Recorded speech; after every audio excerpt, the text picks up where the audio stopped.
दोस्तों, आज की जो सच्ची घटना है ये पड़ोसी मुल्क पाकिस्तान की है।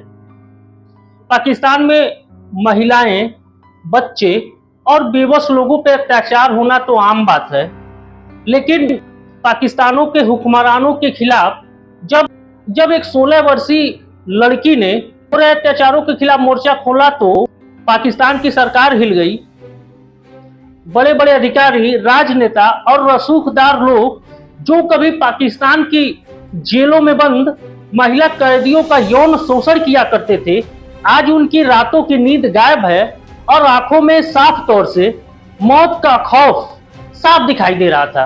पाकिस्तान के जेल में बंद एक 16 वर्षीय लड़की जो हत्या के जुर्म में पाकिस्तान के जेल में बंद थी, जो देखने में इतनी खूबसूरत थी, जो उसे एक बार देखता वह उसे बार बार देखने की कोशिश करता, और जो उसे बार बार देखता वह उसे एक बार हमबिस्तर होने के लिए वह किसी भी हद तक जा सकता था। पाकिस्तान के जेल में बंद उस लड़की के साथ जो पाकिस्तान के जेल के अधिकारी थे और उन अधिकारियों के करीबी लोग थे, उस लड़की के साथ ही उस लड़की का ऐसा हाल कर दिया कि वह लड़की चल फिर सकने में भी असमर्थ हो गई। और लड़की जो थी वह पाकिस्तान में लैब टेक्नीशियन थी और केमिस्ट्री की गोल्ड मेडलिस्ट छात्रा थी। BSMLT करके एक पाकिस्तान में कोर्स होता था, उस कोर्स में वह लड़की गोल्ड मेडलिस्ट भी रह चुकी थी। प्रतिशोध की अग्नि की ज्वाला जब भड़की, पूरे पाकिस्तान को अपने अग्नि के चपेट में ले लिया। दोस्तों, आगे बढ़ने से पहले एक छोटा सा अनुरोध है, कृपया अगर वीडियो आपको पसंद आई हो तो कृपया लाइक करें, चैनल को सब्सक्राइब करें। और हाँ, एक अनुरोध और आपसे है, जो लोग कमेंट कर रहे हैं कृपया कमेंट में अपना नाम जरूर लिखें, ताकि हम उनका नाम और उनका एड्रेस अपने इस वीडियो में शामिल कर सकें। तो आइए दोस्तों, वापस लौटते हैं अपनी कहानी की तरफ। मित्रों, कामरान एक 26 वर्षीय काफ़ी सुंदर और नौजवान युवक था, जिसकी ड्यूटी थी कि वह पाकिस्तान के जेलों में सप्ताह में एक बार जाता था और पाकिस्तान के जेलों में बंद महिला कैदियों का जो भी आवश्यकता की सामान थी उनका आर्डर लेता था, और आर्डर लेकर के पुनः उनको उनके आर्डर के हिसाब से डिलीवरी करने की जो जिम्मेदारी थी वह कामरान की थी। एक दिन सुबह कामरान जेल के लिए निकल रहा था कि किन महिला कैदी की किन सामान की आवश्यकता है, उनका आर्डर लेकर के डिलीवरी करने के लिए वह जेल जा ही रहा था कि उसकी माँ कहती है कि बेटा रुक जाओ, नाश्ता करके चले जाना। तो कामरान कहता है कि नहीं माँ, आज मुझे बहुत लेट हो गया है। तो कामरान की माँ कहती है कि बेटा खाना खा लो, नहीं तो तुम्हें दिन भर आज खाने की फुर्सत नहीं मिलेगी। तब कामरान रुक जाता है और नाश्ता करता है। नाश्ता करने के बाद जैसे कामरान मोटरसाइकिल को स्टार्ट करता है और मोटरसाइकिल को स्टार्ट करने के बाद घर से कुछ ही दूर पहुंचा रहता है कि अचानक उसकी मोटरसाइकिल रास्ते में खराब हो जाती है। और जब उसकी मोटरसाइकिल खराब हो जाती है तो वह इधर उधर काफी प्रयास करता है। अगल बगल कोई भी मोटर मैकेनिक की दुकान नहीं थी, जिसके कारण वह कुछ दूर पैदल लेके जाता है और थोड़ी ही दूर पर एक दुकान खुली हुई थी, वहां जाकर के अपनी मोटरसाइकिल ठीक कराता है। मोटरसाइकिल ठीक कराने के बाद मार्केट जाता है, मार्केट से सामान लेता है और सामान लेने के बाद फिर पाकिस्तान के उस जेल में चला जाता है जहां पे महिला कैदी, पाकिस्तान के जेल के उस बैरक में जाता है जहां महिला कैदी थी, और सभी महिला कैदी अपने बैरक से बाहर निकलती है और लाइन लगा करके अपनी सामान ले करके वापस बैरक में चली जाती है। और अगले सप्ताह किन वस्तुओं की क्या आवश्यकता है वे कामरान को नोट करवा देती है। दोस्त, कामरान जो था उन महिला कैदियों के साथ काफी घुला मिला था। महिला कैदी हर छोटी से छोटी और बड़ी बात, सारी बातें कामरान को बताती थी, और कामरान उनके दर्द को सुनता भी था और उनके दर्द को बखूबी कामरान समझता भी था, जिसके कारण वे उन महिला कैदियों का काफी हमदर्द भी था। और जो भी महिला कैदी आती थी, कामरान सबसे एक बार वो जरूर पूछता था वे किस जुर्म में वह महिला कैदी जेल आई हुई है। और ये बात कामरान को भली बात पता था कि जो भी महिला कैदी हैं वे पेशेवर कोई मुजरिम नहीं है। उसमें से कुछ ही ऐसी महिला कैदी थी जो चोरी और अन्य पेशेवर महिला थी जो जुर्म करके जेल आई थी, अन्यथा उस जेल में ज्यादातर महिलाएं किसी न किसी साजिश की शिकार होकर के जेल आई हुई थी।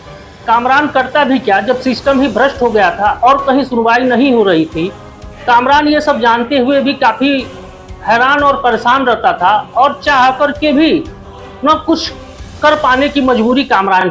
अक्सर दोस्तों हमारे समाज में, हमारे परिवार में ये होता है कि हमारे जानने वाला कोई भी व्यक्ति अगर एक बार जेल चला जाता है तो हम लोग उसके ऊपर से अपना ध्यान हटा लेते हैं और उसको उसी जेल में सड़ने के लिए छोड़ देते हैं और उसको सच मान करके वो गुनाह किया रहे चाहे न किया रहे, उस बेगुनाह को भी गुनाहगार मान करके हम लोग उसको वहीं छोड़ देते हैं। दोस्तों पाकिस्तानी जेल के अंदर सिस्टम बहुत ही भ्रष्ट और करप्ट था। वहाँ उस जेल में जितनी भी महिला कैदी थी, वहाँ ऊपर के अधिकारी, उस जेल के अधिकारी और जेल के ऊपर जो भी जेल संबंधित अधिकारी और राजनेता और रसूखदार लोग थे, उस जेल में कैद सभी महिलाओं को अपने अय्यासी का सामान समझते थे और अपनी जरूरत हवस को अपने हिसाब से पूरा करते थे और उन महिला कैदियों पे जुर्म की सारी सितम ढाते थे और वे महिलाएं चाह कर के भी उनकी आवाज उसी जेल के अंदर दबी रह जाती थी। रात को शराब, शबाब और कबाब की पार्टी उन जेलरों के साथ साथ अन्य अधिकारी और उन रसूखदार लोगों की भी वहां पे चलती थी। ये सब बातें कामरान को बखूबी पता था, लेकिन कामरान चाह करके भी उन महिलाओं का किसी भी तरह से कोई भी मदद करने में असमर्थ था और जो औरतें थीं वे सारी बातें कामरान को बताती थी। उस जेल की चार दीवारी के अंदर उनके साथ क्या क्या घटनाएं घट रही हैं, ये सब कामरान को पता। दोस्तों एक जेलर थे आसिफ साहब। आसिफ साहब बहुत ही नेकदिल और ईमानदार इंसान थे। वे चाहते थे इन महिला कैदियों पे किसी भी प्रकार का कोई भी जुर्म न हो, जेल के अंदर उनके साथ किसी भी प्रकार की कोई भी प्रताड़ना न हो। इसके लिए आसिफ साहब काफी तत्पर थे। मुजरिम को जेल इसलिए भेजा जाता है कि वे जेल में रह करके उनकी जो आज़ादी है, उनकी आज़ादी पे बाधा लगा करके सजा के डर से, ताकि वे समाज में और भी किसी भी प्रकार का गलत काम न करें, इसलिए उनको जेल भेजा जाता है। जेल उन्हें सुधारने के लिए भेजा जाता है। लेकिन उसी जेल के अंदर अगर उनके जुर्म और तमाम प्रकार की अन्याय अनैतिक गतिविधियां उनके ऊपर की जाने लगी तो वे सुधरने के बजाय और बिगड़ते चले जाएंगे। ऐसा ही कुछ हालात पाकिस्तान के जेलों में था। पाकिस्तान के जेल के अंदर का पूरा सिस्टम सड़ गल गया था। ऊपर जो जिम्मेदार अधिकारी बैठे थे, जिनका काम था कि नियम कानून को कड़ाई से पालन करवाया, अगर वही भ्रष्ट तरीके से आचरण करने लगे तो फिर हालत और बद से बदतर होती ही चली जाएगी। पाकिस्तान ही नहीं, तमाम ऐसे मुल्क हैं जहाँ पे महिला कैदियों के साथ यौन उत्पीड़न और भी अन्य तरह की कैदियों के साथ अत्याचार उन पे ढाए जाते हैं और वे आवाज़ें सिर्फ उसी जेल की चार दीवारी के अंदर दब करके रह जाती हैं। अब दोस्तों आइए वापस चलते हैं अपनी कहानी की तरफ। कामरान महिलाओं पे हो रहे अत्याचार को लेकर के काफ़ी दुखी और परेशान रहता था। कामरान बेचारा चाह करके भी किसी भी महिला को किसी भी प्रकार की मदद नहीं कर सकता था। आसिफ साहब जो जेलर थे वे कामरान से अक्सर बात किया करते थे। कामरान के माध्यम से जो भी महिला कैदी थी उनको किसी भी प्रकार की कोई भी दिक्कत या समस्या परेशानी न होने पाए, वे कामरान के माध्यम से उन सभी महिलाओं को, एक एक महिलाओं पे उनकी नज़र रखती थी, वे भी कामरान के माध्यम से रखते थे और कामरान की और आसिफ साहब की काफ़ी अच्छी पड़ती थी। कामरान जो होता है वो हर महिलाओं से खुल करके बातें किया करता था।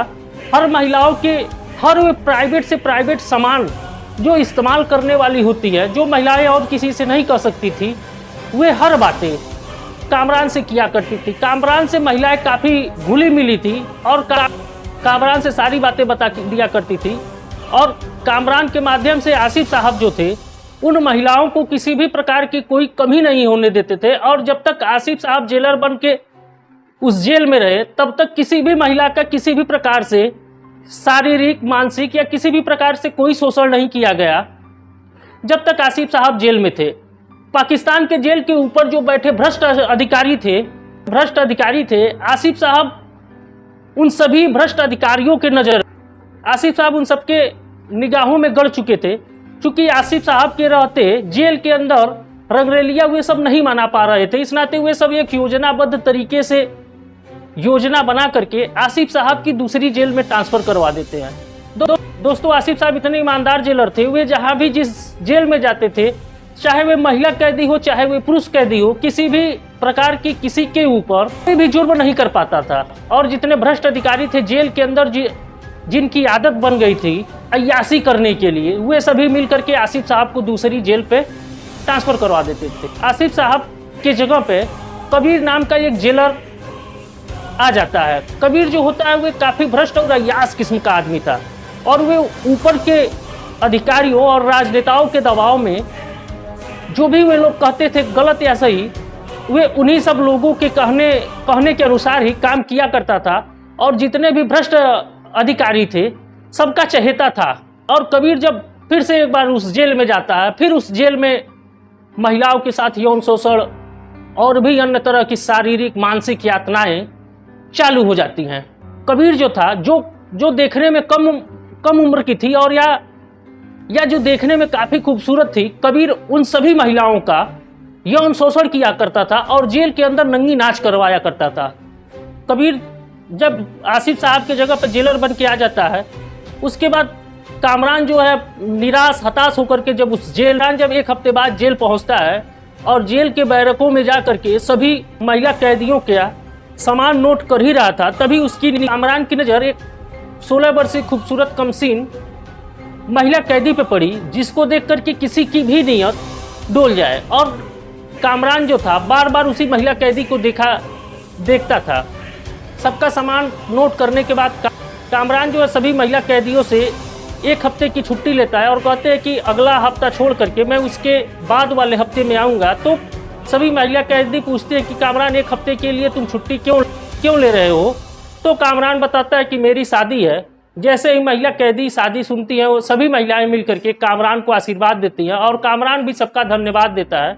उसके बाद कामरान चला जाता है घर, उसकी शादी हो जाती है। शादी होने के एक हफ्ते बाद जब वो वापस जेल जाता है तो कामरान जैसे ही जेल पहुंचता है, उसके निगाह में वही लड़की दिलो दिमाग में छाई हुई थी और उसी लड़की को देखने के लिए वे कामरान जेल के अंदर जाता है। तो जेल के अंदर जितनी भी महिला कैदी थी कामरान को देख करके काफ़ी खुश हुई और सब कैदी कामरान से कहती हैं कि जो है कामरान सामान नोट कर लो और ला करके दे दो, बहुत सामान की आवश्यकता है।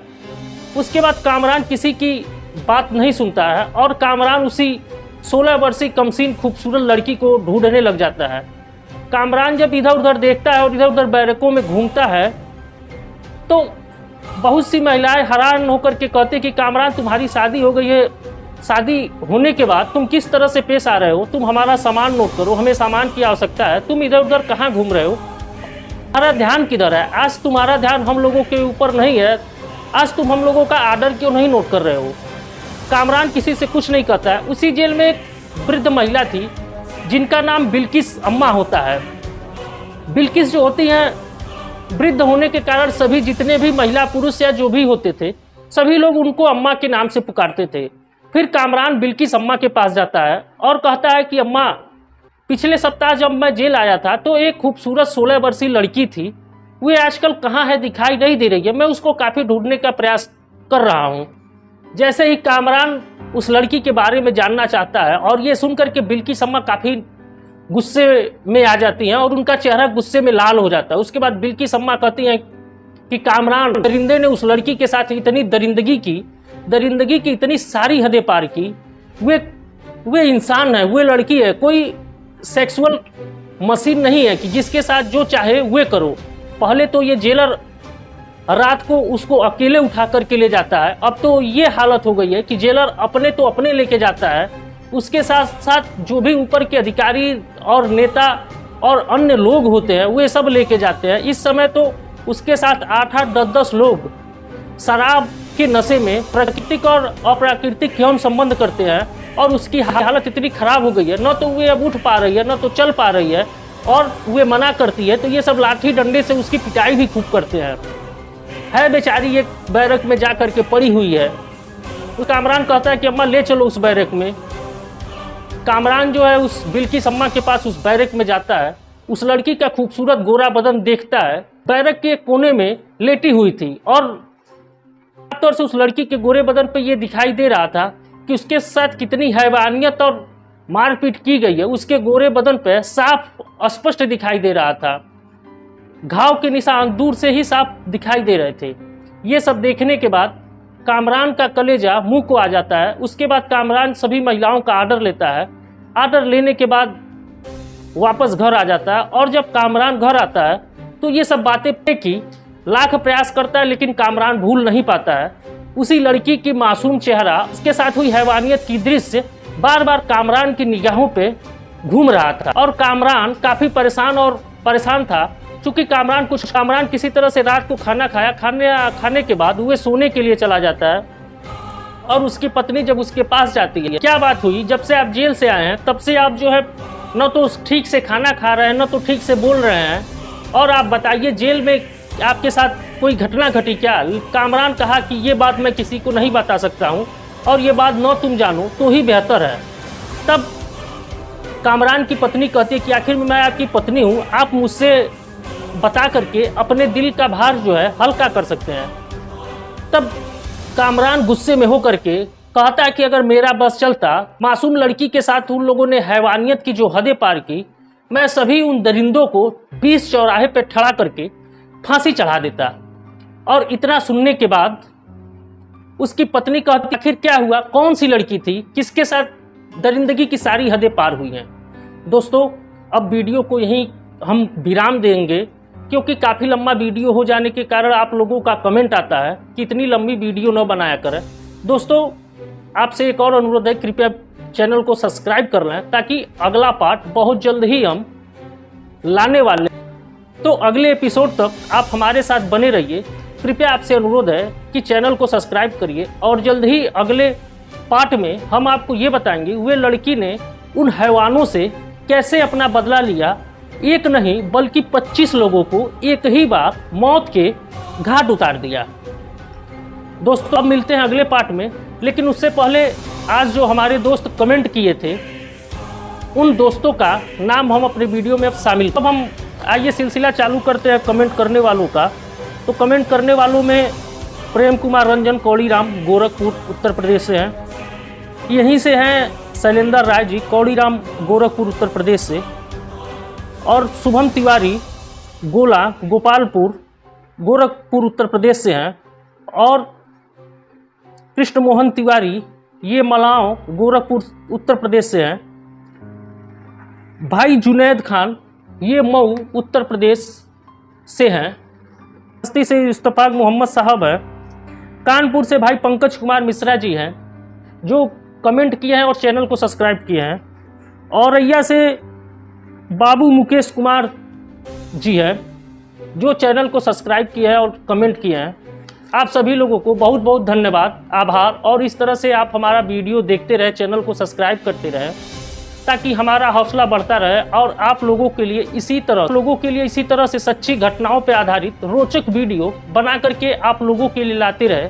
तब तक अगले एपिसोड के लिए फिर से आपसे एक छोटा सा अनुरोध है, कृपया वीडियो को लाइक करें, चैनल को सब्सक्राइब करें, ताकि अगले एपिसोड में पाकिस्तान की उस महिला ने कैसे उन सभी दरिंदों को मौत के घाट उतारा वे पूरी जानकारी अगले वीडियो में देंगे। अगले वीडियो के लिए तब तक आप लोगों का बहुत बहुत धन्यवाद।